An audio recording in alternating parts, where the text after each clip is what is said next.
Okay, hello everyone. I'm making this video just to show everyone how easy it is to set up a new worm farm. In my last video I showed you the new mealworms that I bought. They were so tightly packed and mouldy and wet inside the tub, so I had taken them out, put them into new fresh bedding, new containers, and given them something to eat. I have two lots. This is the one that I'm keeping in the fridge, keep them cool so that I have them to use for my quail. And the second lot that were in this tub are now in here. But first of all, I want to show you how to set up this worm farm and explain a little bit about each different setup that I've got here to show you. This first setup here, I've actually gone ahead and done the whole thing. This is a 4-drawer tub and I got that from the reject shop. That's all it is. That one cost $15. It's quite a large container, as you can see, size-wise. It's probably about a foot long, about 20 centimetres, a bit more wider. And I've already done the work on this one, so I'll come back to it in a moment. That's another tub that I bought. This one has 5 drawers. That is preferred over the 4-drawer container. I'll explain that in a minute. That one cost $12 from the reject shop. It is more narrow, still fairly deep. So fairly long, not much shorter than the other one. And good thing about it is that it's actually deeper, just a tad. So I'll come back to the new setup. So basically what I have here is 4 drawers. Top one I've labelled for the darkling beetle, so that would be when the beetles have come out of their pupa. They go up into the top section. Section underneath is for the eggs, so when the beetles are in the top they lay their eggs, which will drop down into the second section. As they grow they'll be transferred into here. Now I've got micro and large worms on that tag, and I'll explain that in a minute. And down the bottom we have the pupa section. So once they've transformed from a worm into a pupa, I'll put them into the bottom. So up the top here, like I said, I've already prepared this and I'll explain. This is a mesh straw, a bit hard to see. I use a plastic mesh, basically because it is softer, less abrasive on the legs of the darkling beetle. So basically that drawer goes in there. That will be filled with oats. You can have oats, all sorts of types of bedding. I use the oats because they are larger and they won't drop through the holes. These mealworms here are in bran. If I was to put that in the top there, they would just drop through. So I put rolled oats in the top there. The darkling beetles can walk around. I put their food in there, carrots, apple, a whole range of moist veggies for them to eat, plus bread and other things. As they lay their eggs, they will drop through that mesh into the next section, and that next section will have bran, oats and other foods in there.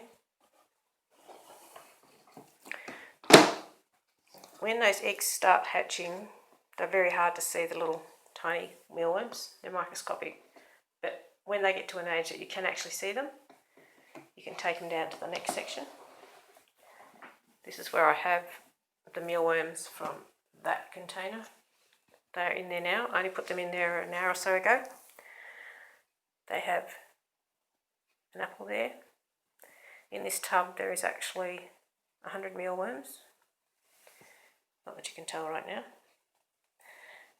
They've just started surfacing to come and eat that food.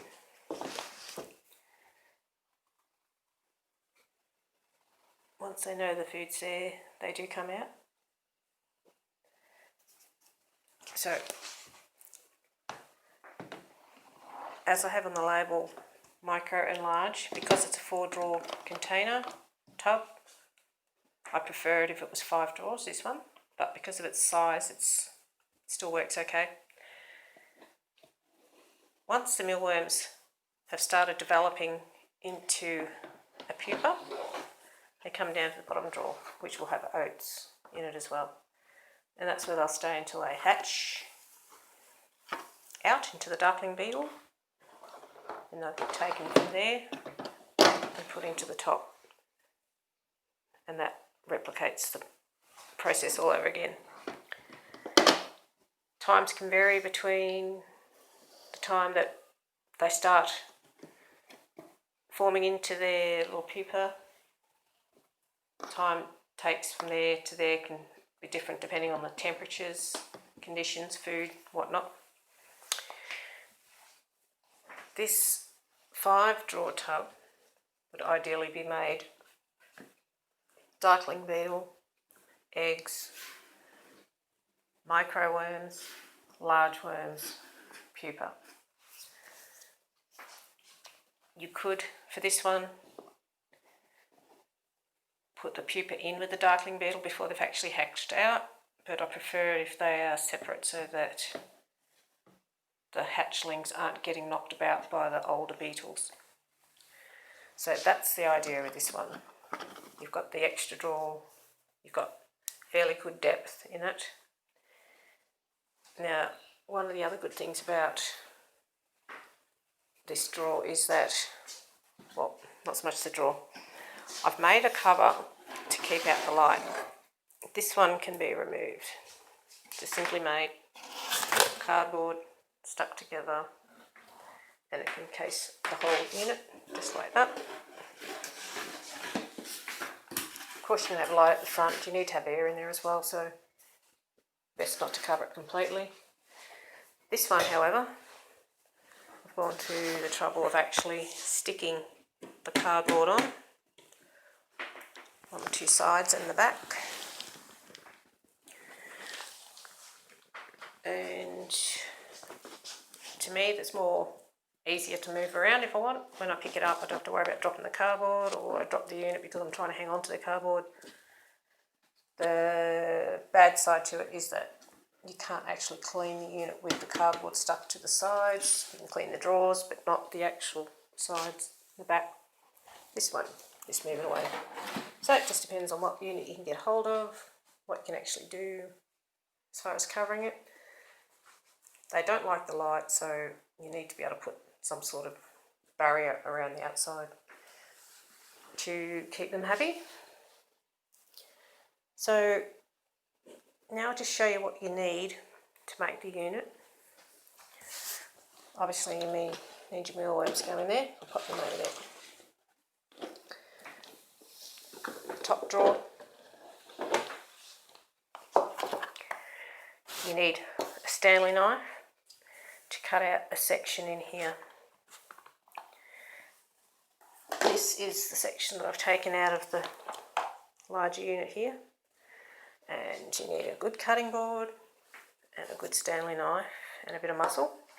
Be very careful because you can quite easily slash your leg.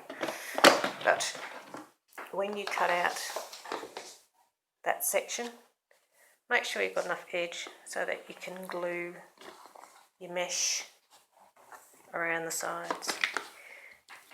You could turn it over and glue it from underneath, but if you did that, you'd have less support and you'd find that it would probably sag.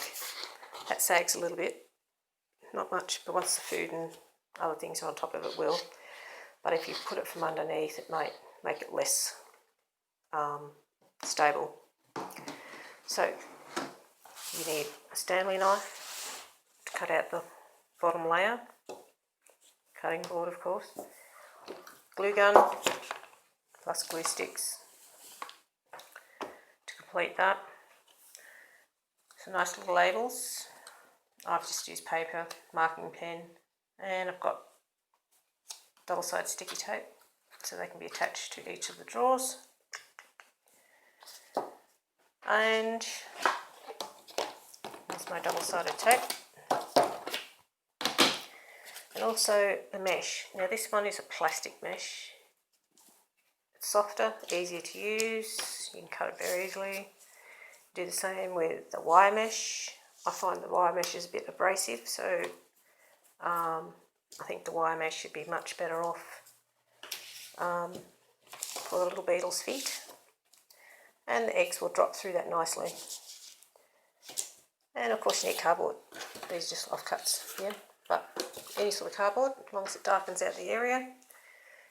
And scissors there if you need to trim up anything. Pen if you need to do your measurements for your cardboard or your wire. But basically, that's all there is to it. So I will report back in a little while and show you what's come of these guys, and see how long it's taking them to develop into a pupa. They're more active now because when I got them out they're all quite cold, but they're a good size. These are classed as superworms. There is the normal mealworms, but these were classed as superworms, maybe because they are bigger, but to me they're still mealworms. So they have apple in there today. Tomorrow I'll put some carrot in.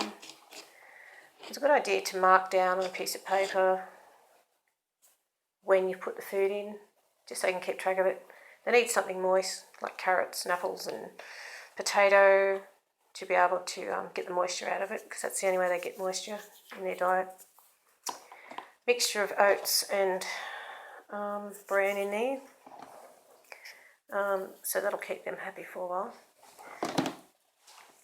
These guys here I'll put back in the fridge, keep them cool.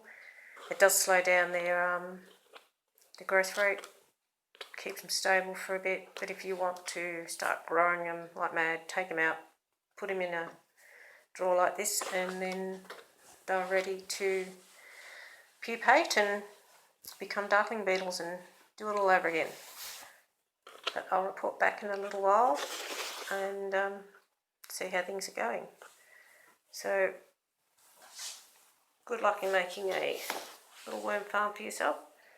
I've started doing them again because I want to feed quail mealworms, so it's the best way to reproduce them, and works out a lot cheaper. It's not much of an expense to put up front, and most of the stuff you probably have at home anyway. Okay, I'll check back in a little while.